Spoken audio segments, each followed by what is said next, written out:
Ties come in a variety of colors, patterns, and textures. And no matter your age or profession, ties provide you with an opportunity to stand out in a crowd.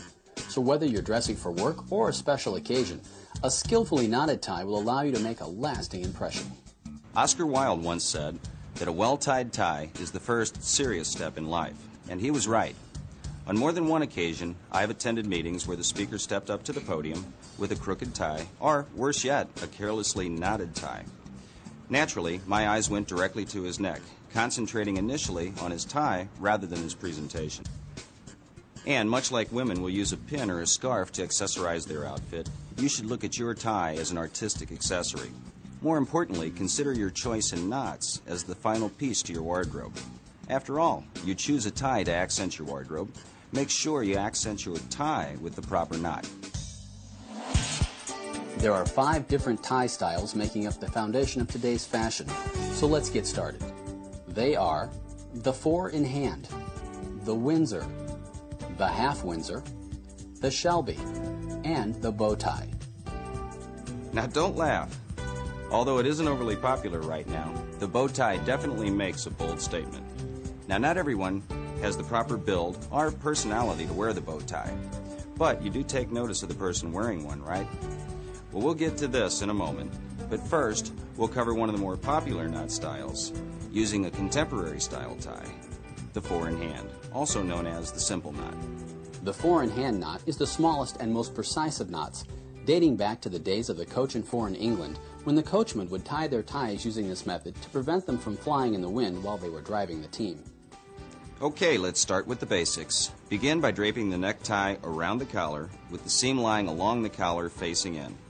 The wide end of the tie should be on the side of your dominant hand. If you're right-handed, then start on the right. First, let's walk through the steps of the 4-in-hand. Start with the wide end of the tie on your right and extending a foot below the narrow end. Cross the wide end over the narrow end and back underneath. Continue around, passing the wide end across the front of the narrow end once more. Pass the wide end up through the loop between the knot and your neck. Pass the wide end down through the knot in front. Draw the knot up tight to your collar by holding the narrow end of the tie and sliding the knot snug. Now let's walk through the 4-in-hand again. Turn up the collar and button it at the neck. This allows the necktie to glide gently along the collar without wrinkling or stretching the fabric. Begin with the wide end of the tie on the side of your dominant hand and extending about a foot below the narrow end. Notice that on most ties, a diagonal seam is about midway on the tie. This is usually a good gauge as to where to make your first cross. Cross the wide end of the tie over the narrow end and back underneath. Bring the wide end over the front and then pass it up between the neck and the knot, holding the loop open with your left finger. Pass the wide end down through the knot. And notice that by tucking the loop through with your index finger of the right hand, this allows you to maintain the knot while you pull the material through. And this goes for all knots. Shape your knot and draw it up tight. Turn down the collar. And there you have a nice, clean 4-in-hand. Next, we'll help you master the half Windsor. Now pay close attention because I'm about to reveal a new twist to the traditional directions. Why is this necessary? Well, the half Windsor has always appeared to be a little lopsided, until now. Start with the wide end of the tie on your right and extending a foot below the narrow end. Cross the wide end over the narrow end and wrap it back underneath. Bring the wide end up towards your face and turn down through the loop to your right, not your left. This is the new twist. Traditional directions say to go to your left. However, we found that bringing the wide end to your right results in a more symmetrical knot. This allows you to pass the wide end around the front from your right to left. Then, go up between your neck and the knot, and down through the knot in front. Tighten carefully and draw up to the collar to complete the new and improved half Windsor. Now, if you've ever had problems getting your finished tie to hang to the proper length, here's a little trick. Start by letting the wide end hang to twice the length as the narrow end.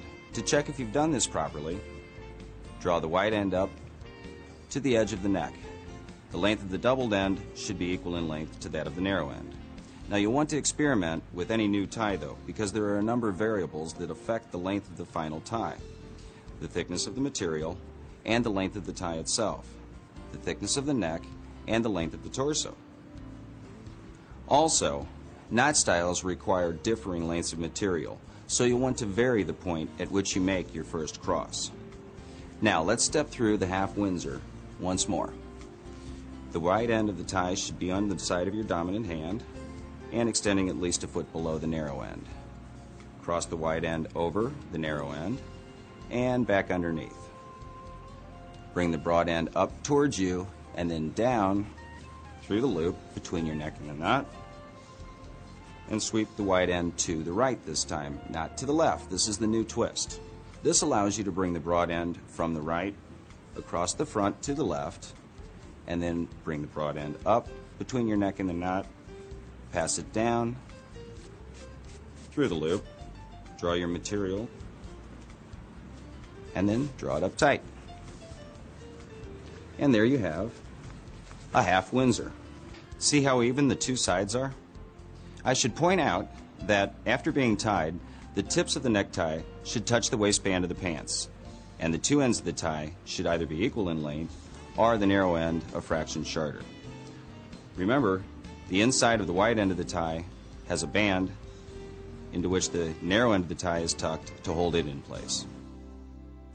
The Windsor. If not done properly, this knot can come out looking very large, bulbous, and unsightly. So pay special attention on this one. It's worth the extra effort. Start with the wide end of the tie on your right and extending a foot below the narrow end.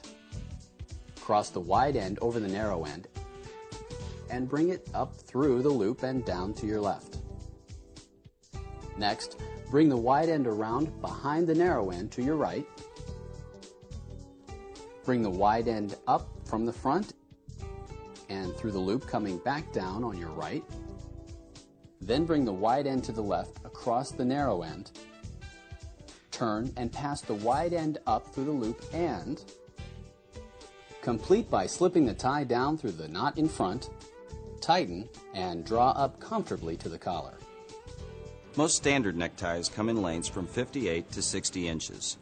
Taller men, or those of you who choose to wear a Windsor knot, which requires the most length of material, will require a somewhat longer tie. Now, let's step through the Windsor once more, slowly.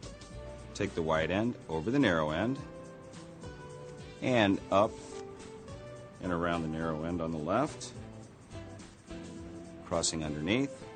Bring the wide end up and towards you, down through the loop between your neck and the knot on the right.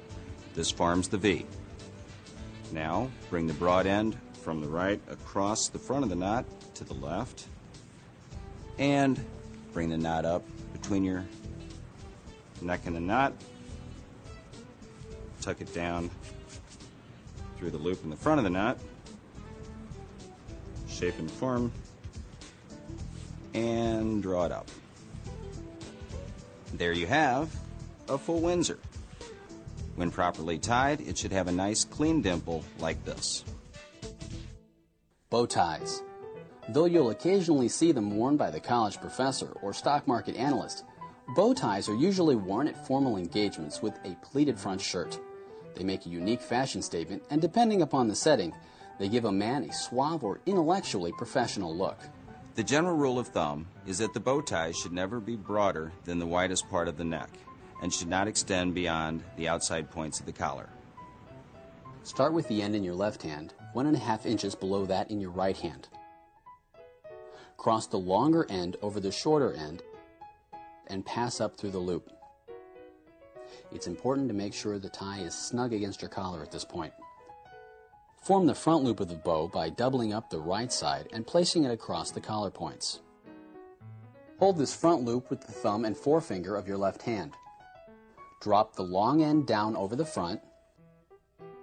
Using your forefinger, push the hanging end of the tie up behind the loop in front and poke the resulting loop through the knot behind the front loop as shown.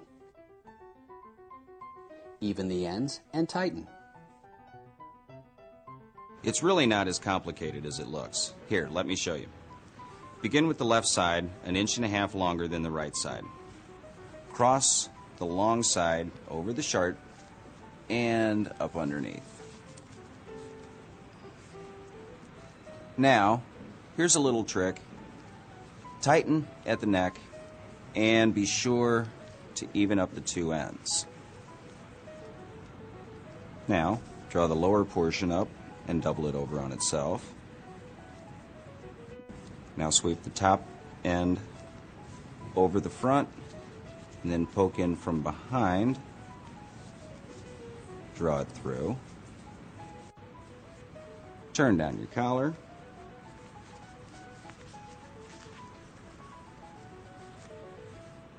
And there you have it. A classic statement for your next presentation or formal engagement. Now for our final demonstration, a new style that's finding wide popularity, the Shelby. Start with the tie inside out. Cross the wide end under the narrow end. Bring it up, then over and down through the loop to your right. Sweep the wide end across the V from your right to your left.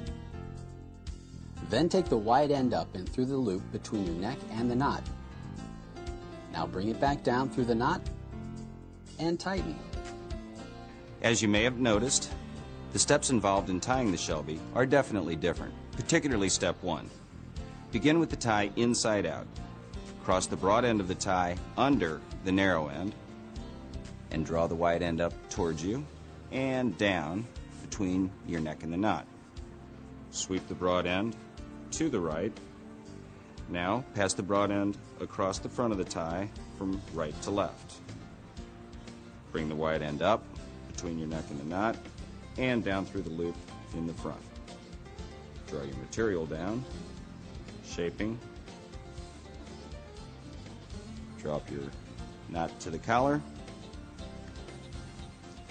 Lower your collar. And there you have the most recent addition to the classic collection of knots, the Shelby. See how nicely it dimples? So far, we've covered the 4-in-hand, the half Windsor, the Windsor, the bow tie, and the Shelby. Now, every time you tie one of these knots, you'll inevitably need to remove the tie. So here's one final trick you may not be aware of, and this works with all the knots we've shown you with the exception of the bow tie. Simply grab the skinny portion above the knot and pull the material through. Then, if you properly knotted the tie, pull the two ends apart and the knot should remove itself. Every day we're judged by how we present ourselves. The tie you select says a lot about you. It's an excellent way for you to express your imagination, artistic flair, and personality. Master just 2 or 3 of the special knots presented here, and you'll not only stand out as someone who takes pride in their appearance, but as someone who takes their career seriously as well. And if you're not a business professional, don't limit yourself to just tying these knots for weddings and graduations. In recent years, there's been a casual dress renaissance, which has brought about the newborn luxury jeans look. Jeans, together with a classic style jacket. And when accessorized with a tie, the result is perfect for those casual office Fridays, an evening out, or any other event that requires that in-between look, somewhere in between casual and dress. So, whether you wear a tie daily, or whether this is the first time you've ever tied a tie, we hope the information presented here will help you look your best. Until next time, thanks for watching Ties to Success.